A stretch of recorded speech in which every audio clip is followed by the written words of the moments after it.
Welcome everybody to the Petaluma Museum and the Beyond exhibit. I want to thank you guys so much for coming. I mean, just the response we've gotten from the community has been incredible. Obviously this is something a little different for us and we weren't really sure how the community would accept us, but apparently people love deep space photography and science and everything that goes along with it.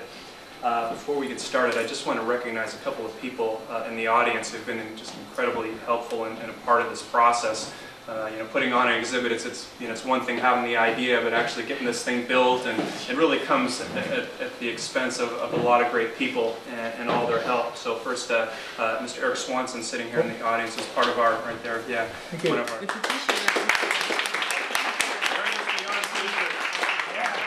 Sit next to him, Lynn Nelson. Thank you. June Ferguson, back there, thank you so much. Two big supporters of the museum, Steve and Karen Kimmerly. Thank you so much. Everybody else, it's been a great pleasure and an honor to host this exhibition, and at least we forget our distinguished speaker today, Lynn.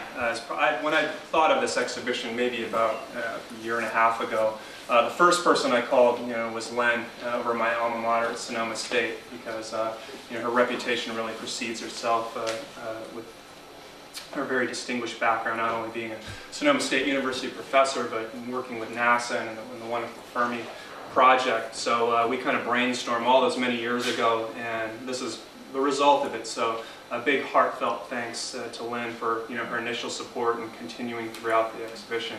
And you're going to have a really special speaker today. So with that, Cominsky.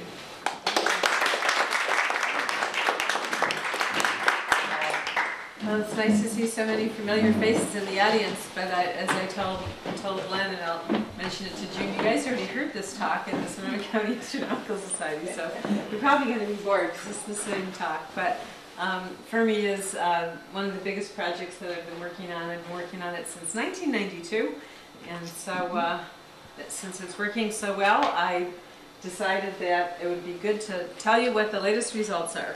So here we go. So what do you think turned Bruce Banner into the Hulk? Any ideas? Anybody? Any comic book fans out there? Gamma rays. There we go, gamma rays. Okay, why? How is that supposed to work exactly? Well, I guess the idea is that gamma rays are very powerful, right? So somehow they were able to do that. Of course, it doesn't really work that way. Which is good. So how powerful are they exactly? Well, this is what scientists call the electromagnetic spectrum. So this is all the different wavelengths of light. All these lovely images that you see here in the museum, they were taken in visible light, the kind of light that we see with our eyes. And the gamma rays are the most energetic form of light. They're all the way up here. And the typical energies for the gamma rays are about 100 million times an electron volt, and the typical energy for visible light is about an electron volt. So each gamma ray has about at least 100 million times as much energy as one ray of visible light that we see with our eyes. So lots and lots of energy. Okay, so the really weird thing about gamma rays is that as energetic as they are, they can travel all the way across the universe, get all the way to Earth, and they don't make it through that last little bit of atmosphere that's surrounding the Earth. So if we're going to study gamma rays from space, we have to put special detectors on satellites or rockets or balloons and send them up above the atmosphere, and then send the data back down to the ground. So that's how we study objects in space that make gamma rays. Also, because they're so energetic, you can't image or focus them. So the pictures that we get of the gamma ray sky are going to be pretty blurry compared to these gorgeous pictures that are on the walls here. They go right through lenses, even though they won't go through our atmosphere. They would go right through a mirror. They wouldn't bounce off like the way a normal telescope works for visible light. So we have special detectors that we use to catch the gamma rays that are usually made out of special crystal material called scintillating crystals. So the gamma rays come in and they interact with the crystal and they make flashes of visible light, and then we read that out. Or solid state detectors called silicon strips, which I'll tell you more about in a little bit. This is actually a balloon, and there's the little payload hanging down underneath it. This was the prototype detector flight for the Fermi detectors. So they were tested by putting them a couple 100,000 feet up and getting above most of the Earth's atmosphere and dangling them from a balloon. So why is it that people like me want to study the extreme universe? Well, if you go outside at night, and if you live in Petaluma and it's not foggy and you're living in a relatively dark place, you look at the sky, it seems pretty peaceful. Not a whole lot happens. Sure, the stars move a little bit. But if you study the universe with gamma ray vision, the whole sky would be blazing bright all the time if you had gamma ray vision. This is the plane of our galaxy. It's the brightest thing in the sky in gamma rays. This map was made by a satellite called the Compton Gamma Ray Observatory. It was launched by NASA. It was up there for most of the decade of the 90s. And it mapped out the sky in high energy gamma rays, 100 million electron volts and higher. All of this gas in between the stars in the Milky Way galaxy is glowing in gamma rays because cosmic rays, which are charged particles, they're not actually a form of light even though they're still called rays, they smash into the gas between the stars and they make gamma rays, which are the light that we see. Then we have individual objects that make gamma rays, like these three things right here. Those are pulsars, the collapsed cores of stars that have gone supernova, about the size of a city. They can spin around up to 1,000 times a second, the size of San Francisco, the mass of the sun, and they have a beam of gamma rays coming out of them, and as they spin around, the beam will pass our line of sight, and it looks like it makes a pulse. So they're called pulsars. See, like this little cartoon here. Then if we look outside of our galaxy, this is the whole sky. Here's our galaxy. So if we look up here or we look down there, we're looking outside of our galaxy. We see entire other distant galaxies with supermassive black holes at the center that are shooting out big jets of particles and light. They're called blazars. And so those are probably the most ubiquitous source of gamma rays in the sky. When the beam of light coming out of the black hole is pointing right at us, we see the gamma rays. And then once a day, somewhere in the sky, there's a big explosion that makes a burst of gamma rays, so we call them gamma ray burst sources. I'll tell you a little bit more about those later. And then there are all these sources that we don't know what they are, which means that we have not been able to identify them with objects that we can see with visible light telescopes or other telescopes that have high enough resolution to pin down the nature of the object. So there's a big mystery there, since more than half the sources that were on this map could not be identified with anything that we know about. So therefore we have to go ask for some more money to study that. Okay, so that's where the Fermi mission came from. I started working on it in 1992 when I first went on sabbatical to Stanford way back then. It was finally launched in June of 2008. So that was quite a long time to be working on it, and of course I'm still working on it. It's expected to last up there, nominal mission lifetime is 5 years, and if nothing breaks, and nothing has broken so far, it could easily last for 10 years or until NASA runs out of money to fund it.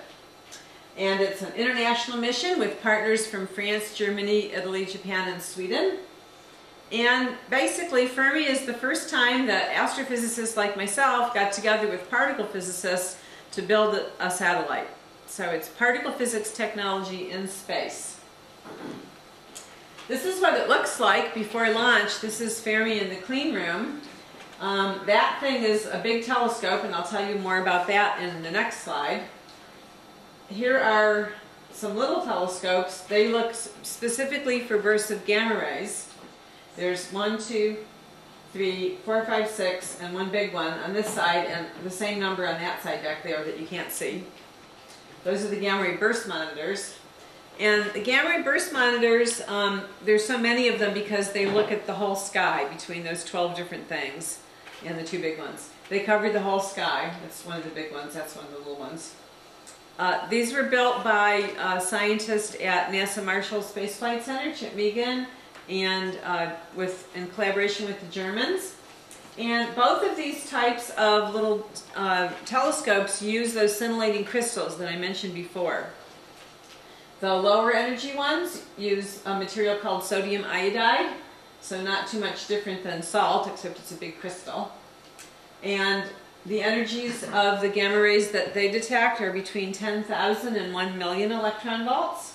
And then these two bigger detectors go from 150,000 to 30 million electron volts and overlap with the lower energy range of the large area telescope.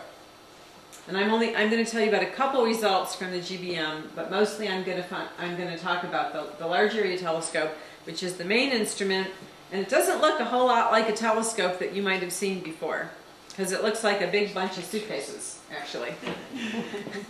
Okay, so each one of these suitcase-like things is called a tower. So there's a 4x4 array of these towers. And each tower is what we call a pair conversion telescope that has a calorimeter at the bottom. And this was built by the rest of the international collaboration. A lot of it was built in Italy. The silicon came from Japan, and the calorimeter came from Sweden, and it was all assembled at Stanford. Okay, so what's a pair conversion telescope? Well, first of all, what's pair conversion? Okay, so everyone's heard of E equals mc squared, right? Everyone's favorite equation that, even non-physicists have never heard, that don't know anything, they've heard of that equation, right? So what does that equation really mean? Well, the E is energy, the m is mass, and the c is the speed of light.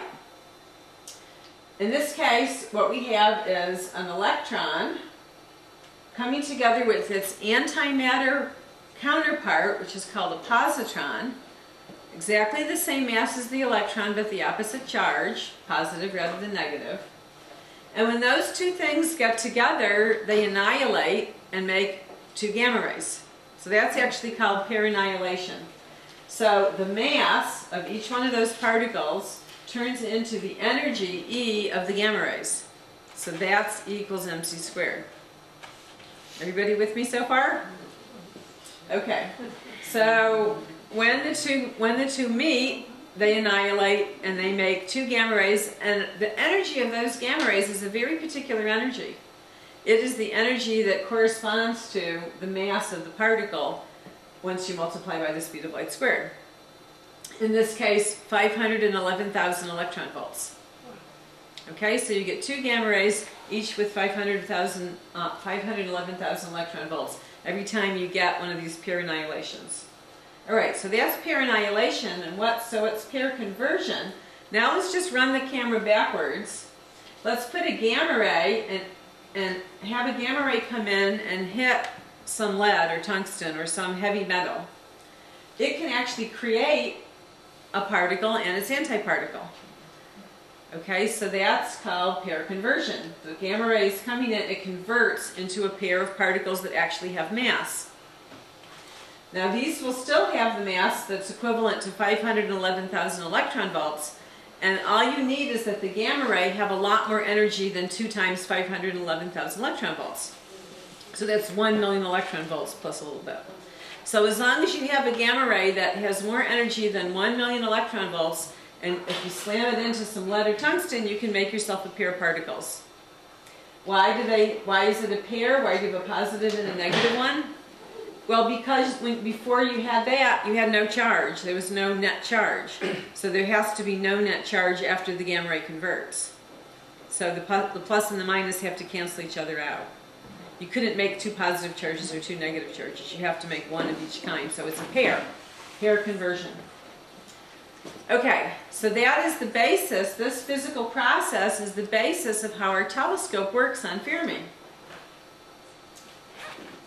Okay, so this is animation. We're zooming in over the solar panel, which is a little shaky because I have a little sort of slightly brain-dead computer running this animation here.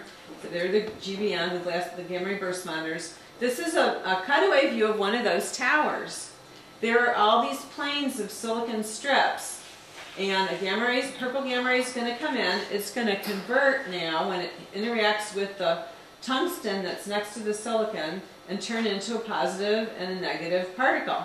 And they're going to continue to travel down through all the rest of the layers of silicon strips until they get to the bottom where the calorimeter is, and then they deposit all their energy. And we, using computers, track the charge left behind from where the particles pass through all those silicon things, and it points back up to a place on the sky. That's where the gamma ray came from. And so we do that for every gamma ray. We trace its path back through the detectors to figure out where in the sky the gamma ray came from, and then we can make our gamma ray maps of the sky. So now you see why we had to get together with the particle physicists, because what they do when they make particle physics detectors is they're always tracking the paths of particles and figuring out, you know, what just happened. Right? So this is particle physics technology. I'll show you again here without the cartoon. So each one of these towers has 19 stacks of silicon strips, and so you have some of the strips facing this way and some of the strips facing this way, and then a plane of tungsten. So there are 19 of those. And so when the charge gets deposited in the silicon, you can read out the x direction and the y direction where on that plane it was deposited. That's how you can figure out that tracking business. And then when you get down to the bottom here, to the calorimeter, like calorimeter, it's where the total energy is measured, you have more of those scintillating crystals, in this case cesium iodide, and they're also stacked like this and like this. So we get a crude measure of where in the crystals the energy was deposited. That helps us start the reconstruction process.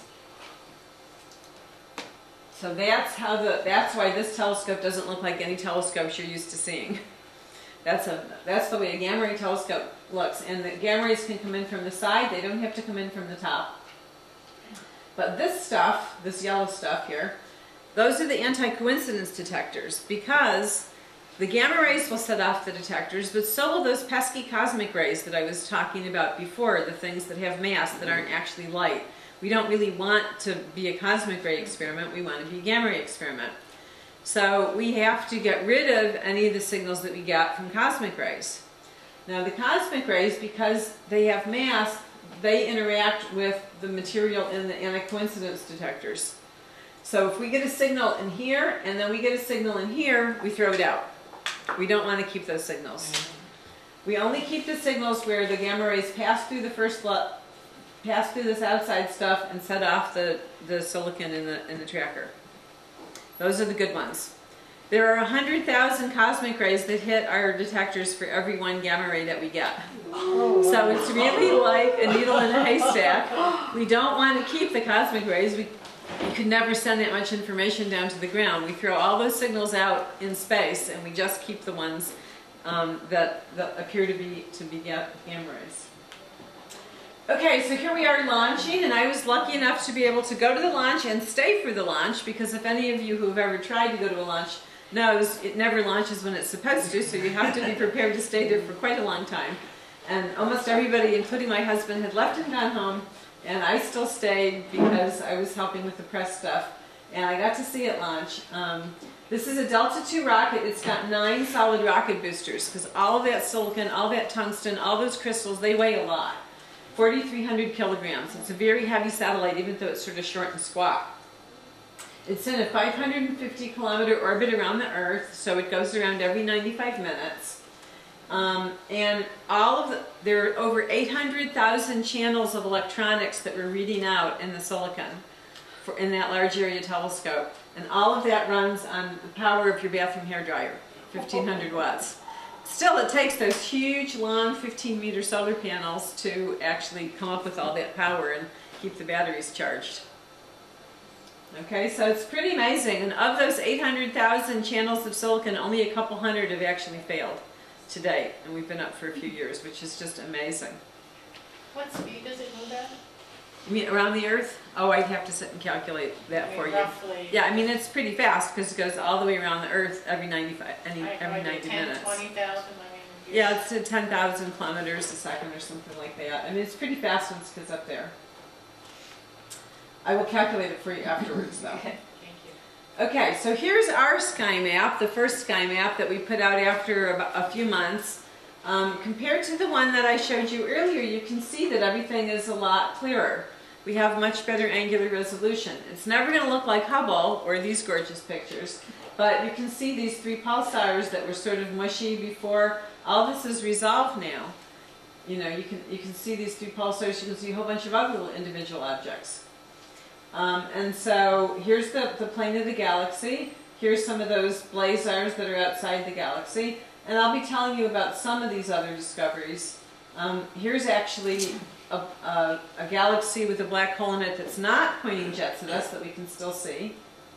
This is a binary star, like a neutron star going around a regular star. I'll tell you more about those. That one's, you can't see on the map, but there's gamma rays from a globular cluster, which wasn't expected.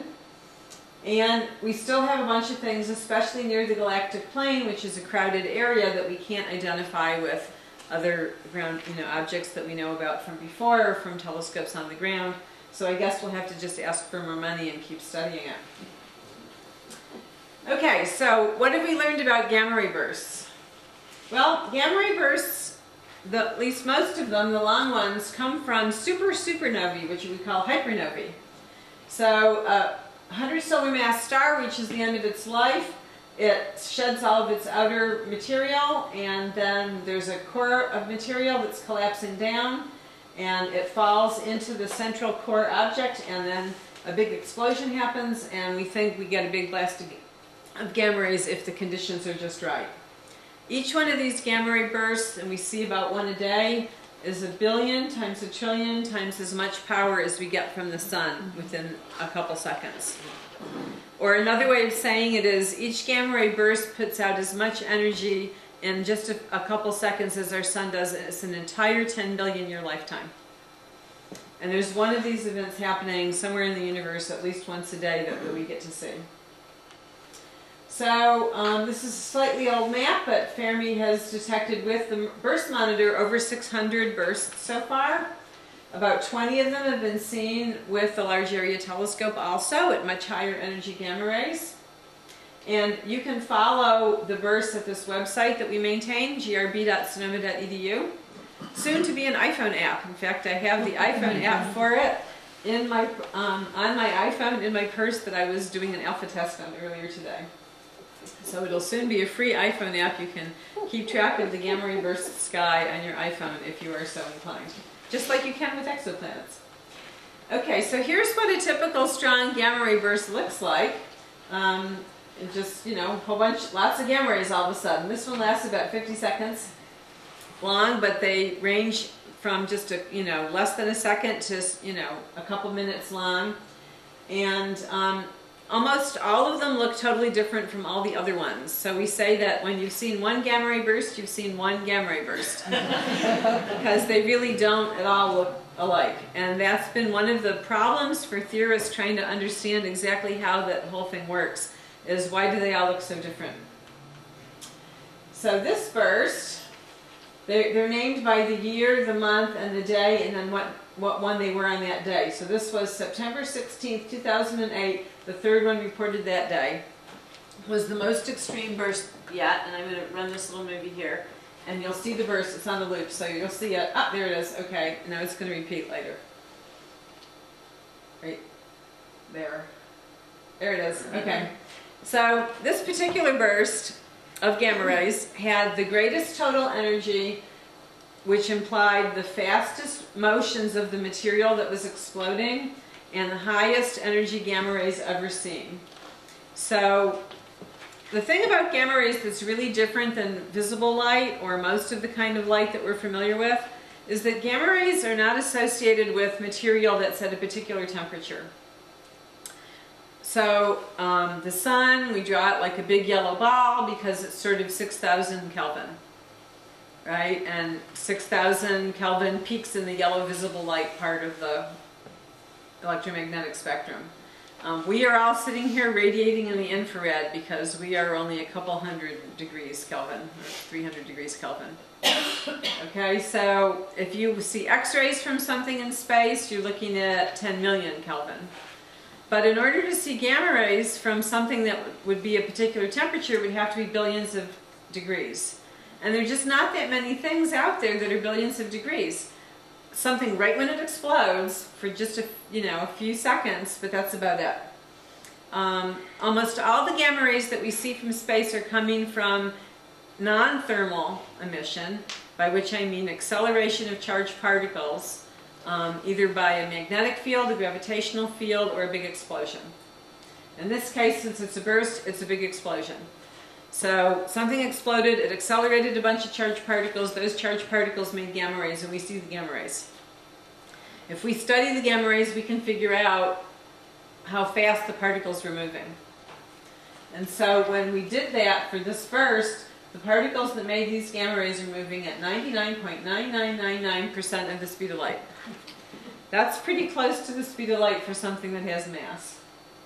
And then when we study the gamma ray burst afterglow using ground-based telescopes, visible light telescopes, radio telescopes, we can put a distance on where this thing happened, and it happened 12.2 billion light years away. So that light has been traveling to us for 12.2 billion years.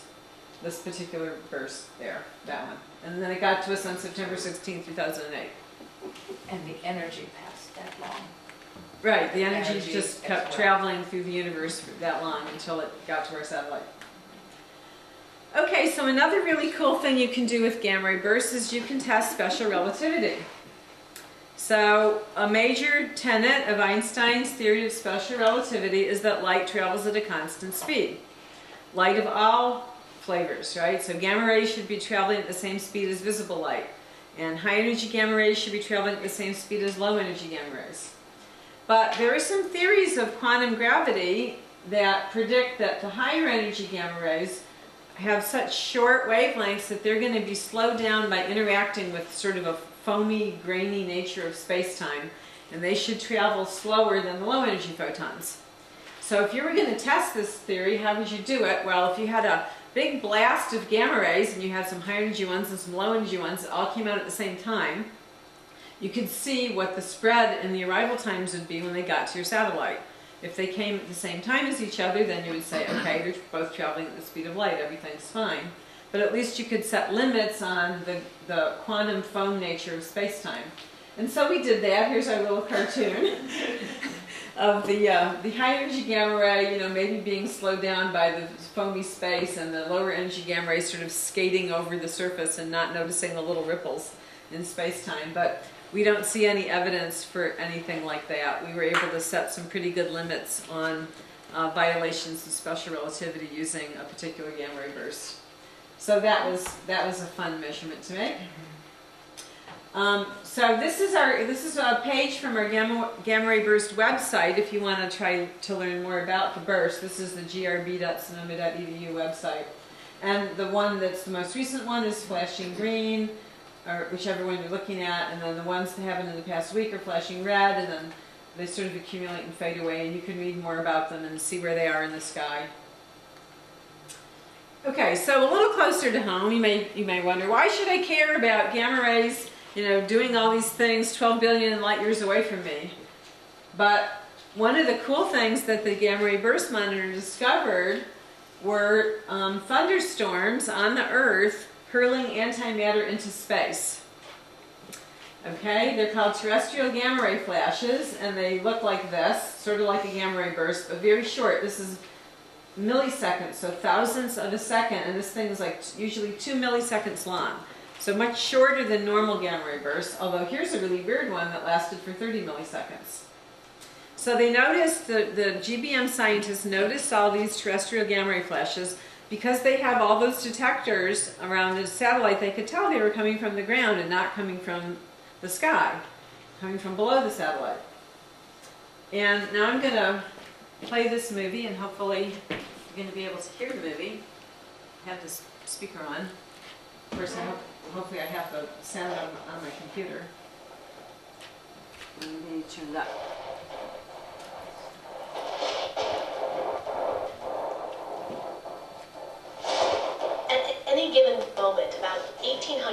thunderstorms are in progress somewhere on the globe.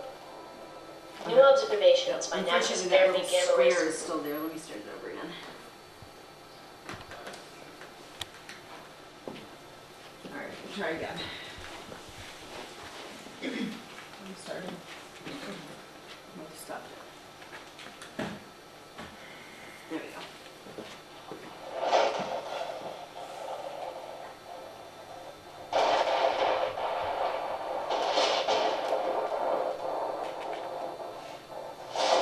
At any given moment, about 1,800 thunderstorms are in progress somewhere on the globe. New observations by NASA's Fermi Gamma Ray Space Telescope show that thunderstorms make antimatter. The process starts with a terrestrial gamma ray flash, or TGF, an intense pulse of gamma rays originating from thunderstorms. These dots mark TGFs observed by Fermi's gamma ray burst monitor during the spacecraft's first 8 months of operations. Researchers estimate that there may be as many as 500 TGFs each day. On December 14, 2009, as Fermi passed over Egypt, it spotted a TGF produced by a thunderstorm in Zambia. The TGF was over the spacecraft's horizon, where Fermi couldn't see it. So how could Fermi have detected it? Scientists believe that the TGF process begins in a thunderstorm's intense electrical field. Electrons within this field become accelerated upward. Above the storm, where the air is thin, the electrons can ramp up to speeds nearly as fast as the speed of light. When these ultra-fast electrons encounter an atom, they emit gamma rays. Very rarely, one of these gamma ray photons grazes an atom and transforms into a pair of particles. One, an electron, is normal matter. The other is antimatter, the electron's opposite, called a positron.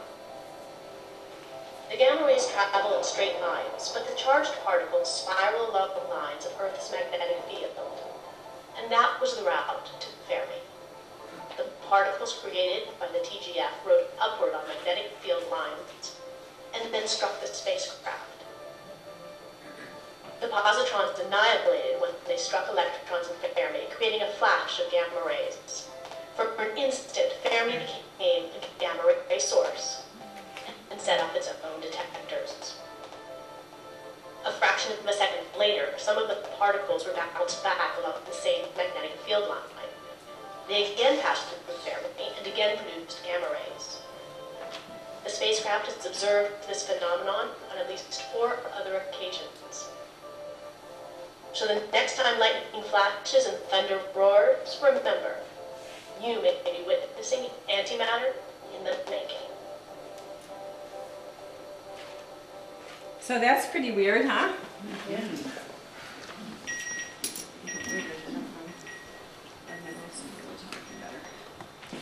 Okay, so we have the electrons being produced in the thunderstorm, and then the electrons turn into gamma rays, and the gamma rays turn into a pair of particles, and then the positron and the particles interact with the satellite itself, so the satellite acts as its own basically detector, right? The satellite makes its own gamma rays and then detects itself, which is really strange. But it explains why there are these 2 humps, because the first wave passed through the satellite, and then the flash came back along the magnetic field line and passed through the satellite again.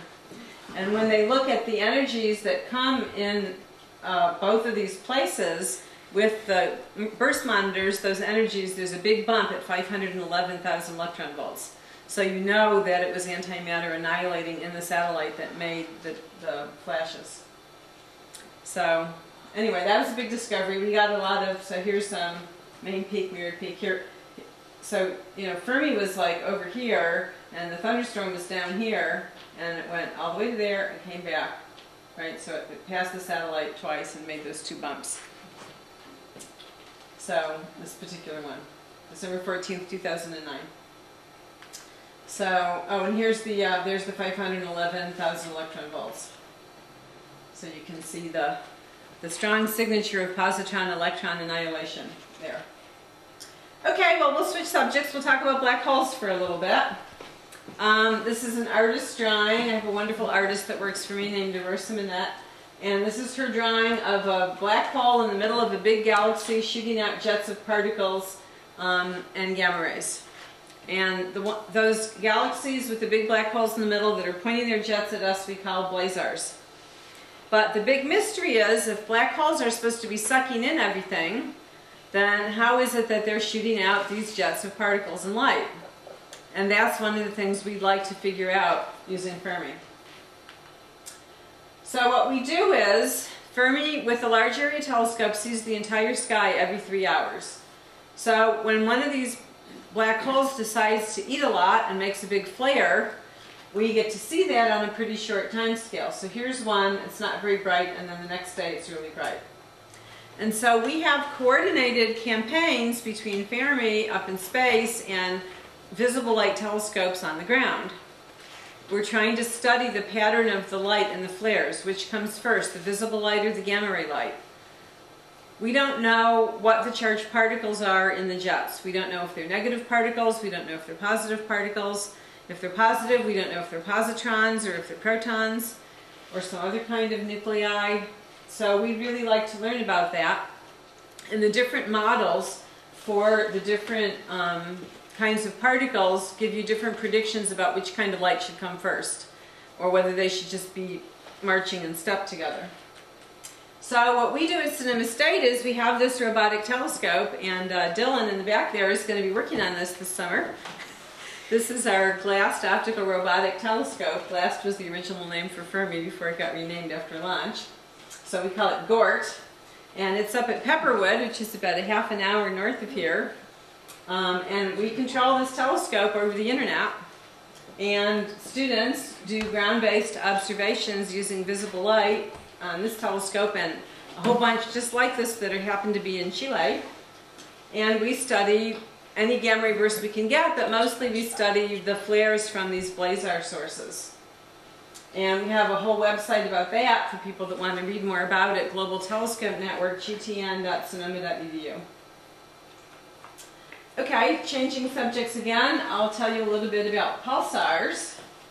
So these are these city-sized collapsed objects that are spinning around. And the R in pulsar stands for radio source, because when they were first studied, almost all of the pulsars that were found by using radio waves, radio light waves. But before Fermi was launched, there were 6 of them that we knew about that also made gamma rays. And we didn't know of any that only made gamma rays and didn't make any radio waves. This is the first one of those. So this is a gamma ray only pulsar. There are no radio pulses from it. There are no pulses in X-rays, visible light, any other form of light, only gamma rays. And it's in this supernova remnant called CTA1, and it's not in the middle. Here's the middle. It's over here. It got kicked in the explosion that made the supernova, and it's moving out. It's on its way out of the supernova remnant as we speak at about 450 kilometers a second. And there's the pulses. So before, when I was explaining pulsars to you, I turned around like this and I told you that it was sort of like a lighthouse beam. I lied. Okay, that's a simple explanation for the original pulsars that we studied, but we don't actually think that that's how they work anymore. So this top cartoon shows beams of gamma rays and radio light coming out of these poles. These are the magnetic field lines. As the thing spins around, you can see it makes pulses. But in that case, if the radio and the gamma rays both came from the same place, you would always see radio pulses every time you saw gamma ray pulses. And that's not true, because now we see a whole bunch of pulsars that only make gamma ray pulses and there are no radio pulses. So where do the gamma rays come from in at least this class? This is our new cartoon.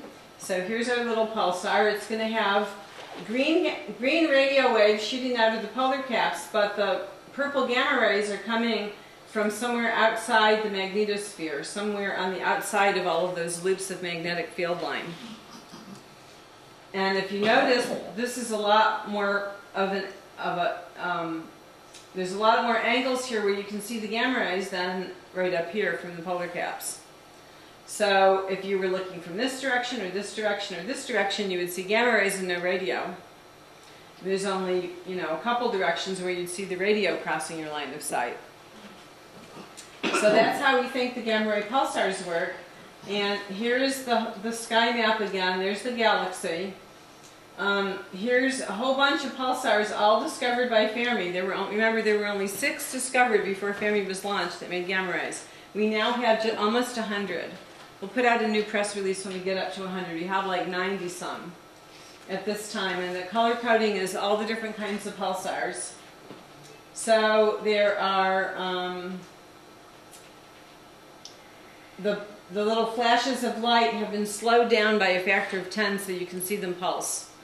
The ones that say MSP, those are millisecond pulsars. That means those stars are spinning around 1,000 times a second. So each pulse is only 1,000th of a second long. Imagine something that weighs what our sun weighs, that's the size of San Francisco, that can spin around 1,000 times a second. That's pretty amazing. So these are the pulsars that we've seen on the sky. There are a lot of radio people that have gotten involved.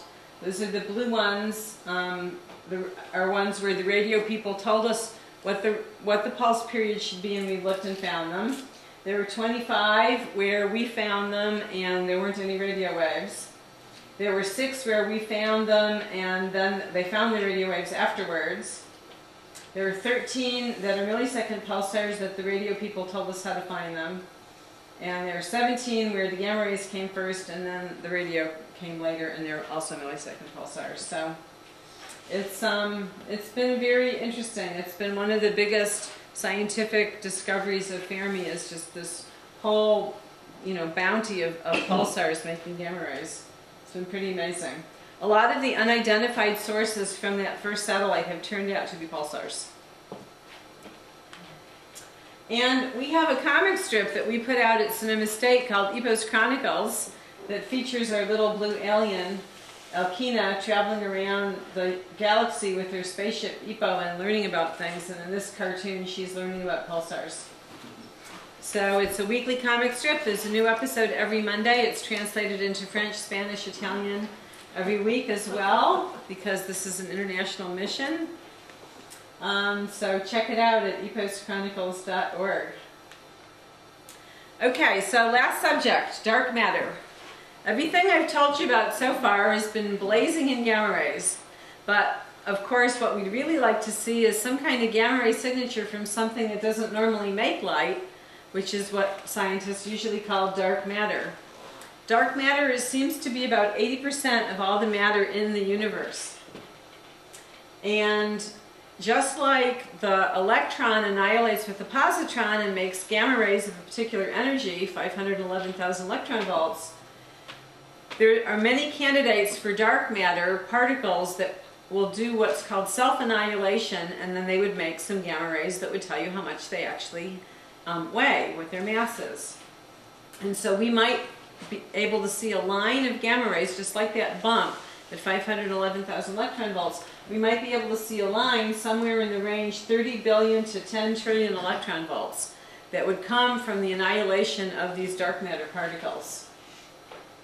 And so the dark matter particles, being heavy, would congregate where there's a lot of gravity, for example, near the center of our galaxy. So we're looking near the center of our galaxy, we're looking in the halo of our galaxy, we're looking at other galaxies, and we haven't seen anything. We haven't seen any signals for dark matter so far. But it was expected it would take us at least 3 to 5 years worth of data before we would have the sensitivity to detect something like that, if in fact this is actually a correct theory for what dark matter is. But the really weird thing is that while we were looking for dark matter, we found something entirely different. And I hope this video sound works a little better than the last one.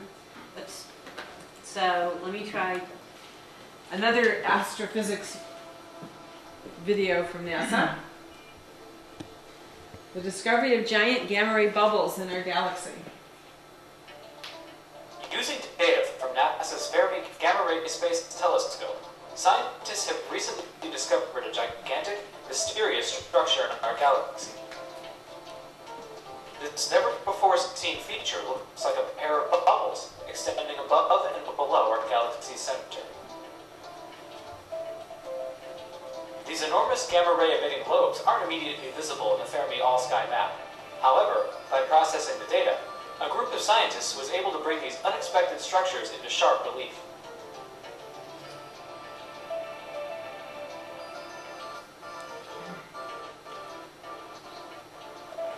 Each lobe is 25,000 light years tall, and the whole structure may be only a few million years old.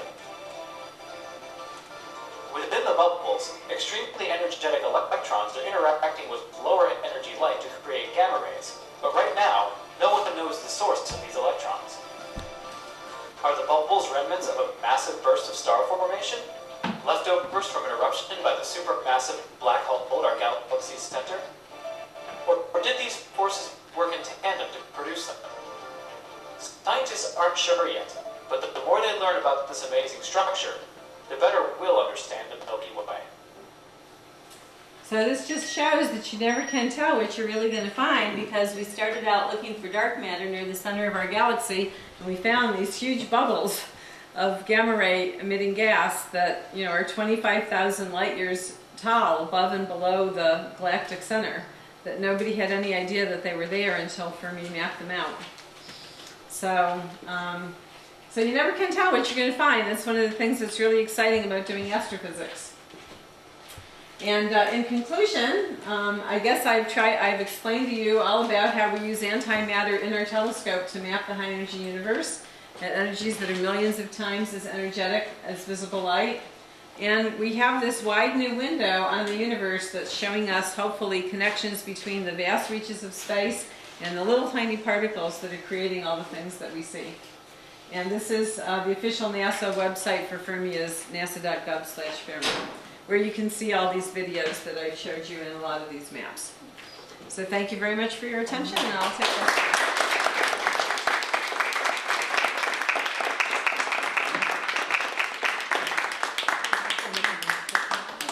And there's all the websites that I mentioned. And if you don't want to remember all of those, if you just go to my group site, which is EPO, like Education and Public Outreach.sonoma.edu, or just Google me, you'll find all of that stuff. I'm all over here now. So is all of our NASA stuff. Okay, questions, Joe? Can you describe how a black hole is created, and if we know where the energy or matter is being sucked into? Okay, well, black holes come in lots of shapes and sizes. The ones I was talking about in this talk are the supermassive ones at the centers of the galaxies. The ones that are that big, which are millions to billion times the mass of our sun, are believed to have been formed when the galaxies themselves were formed. So when, you know, after the Big Bang and everything started to cool and clump together and make structure in the universe, the center of the big structures collapsed down to make the centers of the, you know, to make these black holes in the centers, and the galaxies grew up around them. There are also much smaller black holes. In our own galaxy, we study at least 20 of them that are pretty well studied for at least 20 years, that are in binary systems with a regular star. Those black holes are just like the ones that are made after a gamma ray burst, are made from the explosion of a massive star that leaves behind a core that collapses down. And those cores tend to weigh 10 to 20 times the mass of our sun. And we have no idea where this stuff goes once it falls over the event horizon. It just makes the black hole weigh more. It just goes in there. That's it. We can't know. We don't get any information because the only signals that come out of the black hole are the stuff that comes out from right outside the event horizon, like those jets, or X-rays coming from the heated disk. And what does all this effect have on our planet here, as far as weather goes and anything else that pertains to our planet? Okay, well, the only thing that I told you about today that has an effect on our planet are the gamma ray flashes from the thunderstorms. Okay, so the terrestrial gamma ray flashes that occur in the thunderstorms could have an effect on our planet, because anytime you get a big burst of ionizing radiation, it can take out satellites, you know, communication satellites that are up there can be affected by those kind of flashes, or, you know, satellites that run TVs, and television, radio communications, or pagers. things like that. So that's pretty much the only thing I told you that has a direct impact. Although there are some neutron stars that I didn't tell you about that are isolated neutron stars called magnetars that have really strong magnetic fields. And every so often, about once every 5 to 10 years, one of them, they're spinning really, really fast and they have even stronger magnetic fields than normal pulsars. So we call them magnetars. Every once in a while, one of those has a big star quake and a big blast of gamma rays comes out. And in 2004, one of the ones that was about 15,000 light years away, that blast of gamma rays ionized the Earth's atmosphere. So it was within our galaxy and it affected the atmosphere of the Earth for about an hour. So, you know, that's about the closest. Most of the stuff I study has very little impact on your everyday life, but it is really cool anyway. Do those gamma rays only split into the positive and negative element when they hit something? They have to be accelerated by something or hit something. So if where there's does that energy go if they don't hit anything? it just keeps going straight until it hits something. Space is mostly empty space, so they don't. Most of the gamma rays that are traveling for billions of light years, they don't pass very many particles on their way here until they get to the atmosphere of the Earth. And that's enough to stop them. Yeah, and that's enough to stop them, which is good because if they went through the atmosphere, life would never have formed on the Earth, right? Because gamma rays and X-rays are ionizing radiation. They're dangerous to living creatures. So we're glad that they get stopped by the atmosphere. That's a good thing for us. Are they powerful in terms of energy production? Right, because they each have hundreds of millions of times as much energy as the light that we see. And can we look at this as an energy source? Well, not really, because there are not that many of them, and we'd have to put big detectors up above the atmosphere to catch them. But I mean, there are not very many. There's about the really strong gamma ray bursts have intensities of about 1/1,000,000th of a photon per square centimeter per second. So it would take 1,000,000 square centimeters to actually get, you know, one of them. One actual ray. To run your hairdryer? Yeah, so a single ray wouldn't really run your hairdryer. Oh, so. Okay. Anyway, yeah, so, you know, maybe if we were closer to a black hole where there's a lot more stuff coming out, but, you know, they're pretty far away also. So what is it in our atmosphere that prevents them? The molecules, the atmospheric oxygen and nitrogen, O2, N2, the gamma rays just end up hitting them and turning into showers of blue light, blue visible light. So they deposit all their energy in those molecules, and so they don't get to us. So the outer atmosphere must be very jumping with energy. Well, that's why there's outside the atmosphere. It's called the ionosphere, where all the particles are, where all the atmosphere is ionized. Right? It's called the ionosphere. Right? That stuff is all ionized because of all the particles and light coming in and hitting all those atoms up there. I see. Could you explain more about the space foam? Oh, the quantum foam of space-time. So that's a theory of quantum gravity. Quantum gravity is one theory that is trying to unify the four forces of physics. So there are four forces: electromagnetic, weak, strong, and gravity. And we have a mathematical framework that can unify strong, weak, and electromagnetic. It's called quantum chromodynamics. But all of those forces work on very small scales and apply to little particles and little subatomic things. Whereas gravity operates on really massive scales and isn't strong at all until you have like a whole planet, right? So it's been quite a challenge, and Einstein was one of the first people who tried to do this and failed miserably, to try to unify mathematically, make one set of equations that can explain how gravity works and how these other forces work. Quantum gravity is an attempt at doing that because it tries to quantize gravity and tries to make gravity work on small scales. And so when you look at different quantum gravity theories, some of them have this foamy space-time, have space-time with little peaks and valleys in it, sort of like if you were to look at a sponge under a microscope.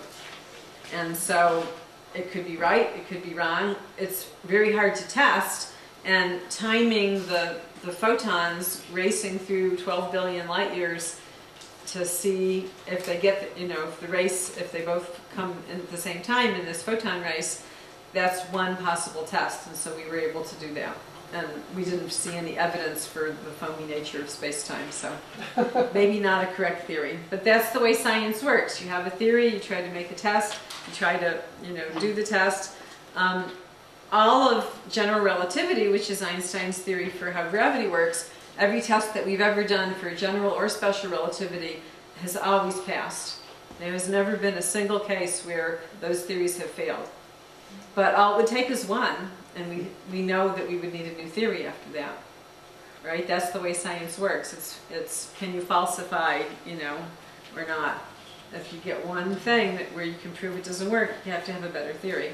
Newton's theory of gravity worked great until people started measuring what happens to starlight when things are eclipsed, right? And general relativity predicted it should be bent and it should have a different, the star should look like it's in a different place, and Newton's theory said over here, and Einstein's theory said over here, and Einstein was right. So, since 1919, every test that general relativity has undergone has passed with flying colors. And so it's still our best theory. Doesn't mean there aren't whole generations of string theorists out there trying to come up with a better theory. And boy, there were a lot of those string theorists, and I don't understand most of what any of them talk about. But, it's a big industry. There's a lot of people, trying to figure that stuff out. It's very complicated mathematically, trying to use strings to unify all these forces, and, maybe they'll figure it out at some point, but they haven't yet. Any other questions from back there where I can't see anybody? What's the actual purpose or goals of Fermi? Just pure research, trying to learn about the universe that we live in at the very highest energies. We can't do experiments on the Earth at the kinds of gravity, mass, charge, temperature, pressure, density that we can do by looking at these objects in space. So even the biggest particle accelerators in the world, even the Large Hadron Collider over in CERN, can't get particles moving as fast as these explosions that we get to study.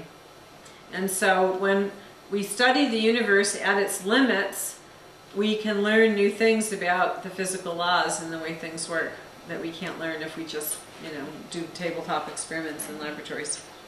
So it's like having the whole universe as your lab. Can you see this from Earth?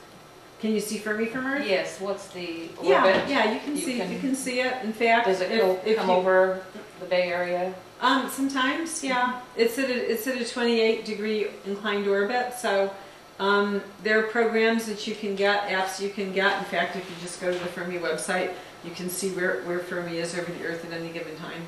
I actually have an app on my iPhone I can show you afterwards that has the same thing on it, which has Fermi's position. Okay. So when the best time to look for satellites is right at dusk, when the satellite is still in the light but you're in the dark, and the satellite has got light on it and so you can see it. The same thing is true for the space station and other things like that. There's people here that know more about looking at stuff like that than I do.